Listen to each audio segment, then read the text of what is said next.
When love finds its way home. They say a judge sees humanity at its most broken, shattered families, lost children, parents who forgot what love means. For 15 years, Judge Nathaniel Rhodes carried those stories like a second skin. Each verdict weighed on his conscience. He thought he understood pain. He thought he understood loss.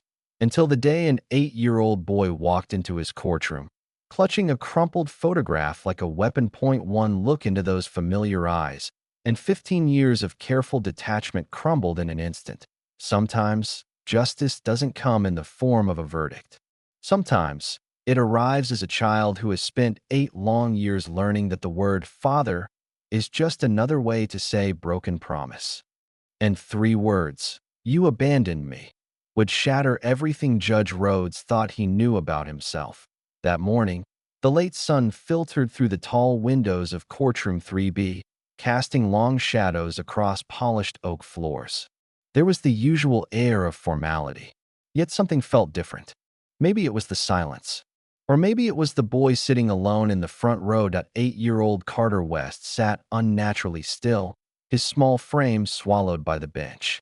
His foster care attorney, Ms. Lena Maxwell, sat beside him, her eyes flicking over him with barely concealed concern. Carter's expression was hollow. His posture was rigid, like he was bracing for something heavy to fall. All rise for the Honorable Judge Nathaniel Rhodes. The bailiff's voice echoed. Judge Rhodes entered as he always did. Black robe flowing, step measured, expression unreadable. At 42, he was the embodiment of composed authority. But as he scanned the courtroom and his gaze landed on Carter, he faltered. Just for a second, something about the boy. In Carter's hands was a photo, its edges frayed, its surface worn down by time and small fingers. The boy didn't look up. He just held the picture like a talisman or a shield. "Be seated," Rhodes said, his voice steady but his gut uneasy. He opened the file in front of him. In the matter of Carter West, permanent placement, hearing.ms. Maxwell stood. "Your Honor, today we seek a permanent solution for Carter West, who has been in temporary placements for the past 4 years." Rhodes nodded, eyes skimming the file. The boy hadn't spoken at previous hearings. Notes suggested he barely spoke at all. Just another child failed by a broken system. "We'll begin with the recommendations from." He stopped mid-sentence. A name leapt off the page. Mother's name. Nicole West. His blood ran cold. Nicole West. His mind reeled. Her laugh. Her dark, expressive eyes. Their last argument. His parents said she had moved on. Married someone else. Disappeared. His fingers trembled as he turned the page. The dates aligned. The timeline made horrible, perfect sense. "Your Honor?" Ms. Maxwell's voice broke through. "Is everything all right?" Before he could speak, another voice pierced the silence. Small, but razor-sharp. "You abandoned me." Gasps rippled through the courtroom. Carter had risen, photo crushed in his hands, face burning with tears. "You left us," he said again, louder this time. "You left me and Mom. You never came back." Judge Rhodes staggered back a step. His vision blurred. "What did you say?" he whispered. Carter's voice was now a torrent. "Mom cried every night. She waited. Even when she got sick, she waited for you."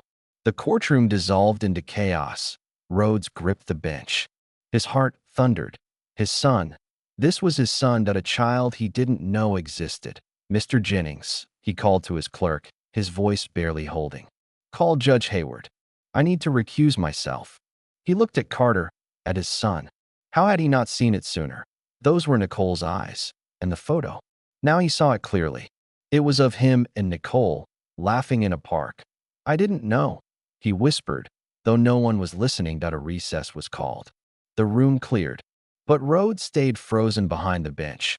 The weight of years pressing down. He hadn't just missed a hearing, he'd missed a life. In his chambers, Rhodes sank into the chair. Nicole had been pregnant when they separated. She'd raised their son alone.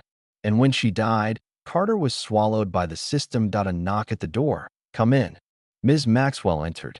Her expression was unreadable. "Judge Rhodes." "Richard," she faltered. "Did you really not know?"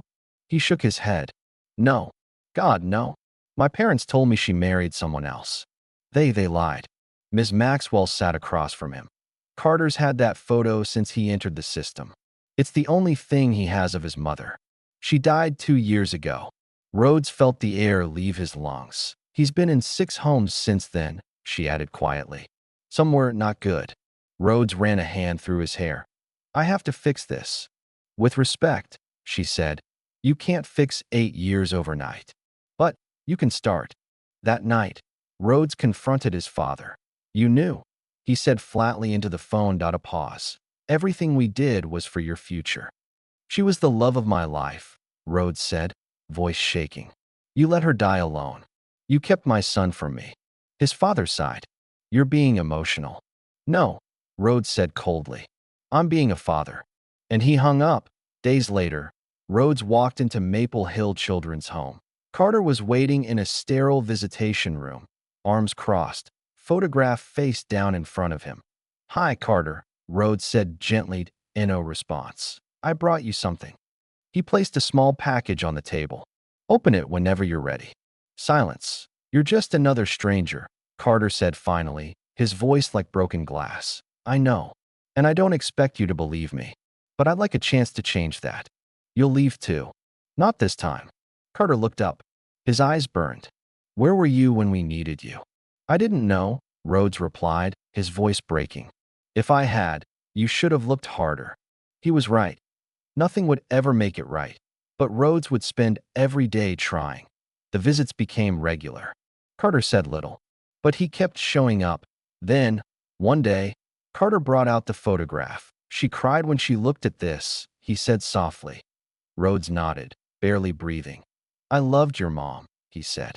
I never stopped. But I let fear and lies stop me from fighting for her. Carter stared at him. You still might leave. I won't. Promise. Promise. Progress came in small cracks. A smile. A question. A shared memory. Then, one day, Carter asked if they could read Nicole's letters together. Each one was a window into a life Rhodes never knew. She never said anything bad about you, Carter said. Even when she was sick. She was the kindest person I ever knew.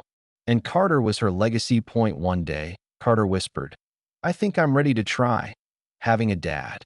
6 months later, in the same courtroom, they stood together. The adoption was finalized.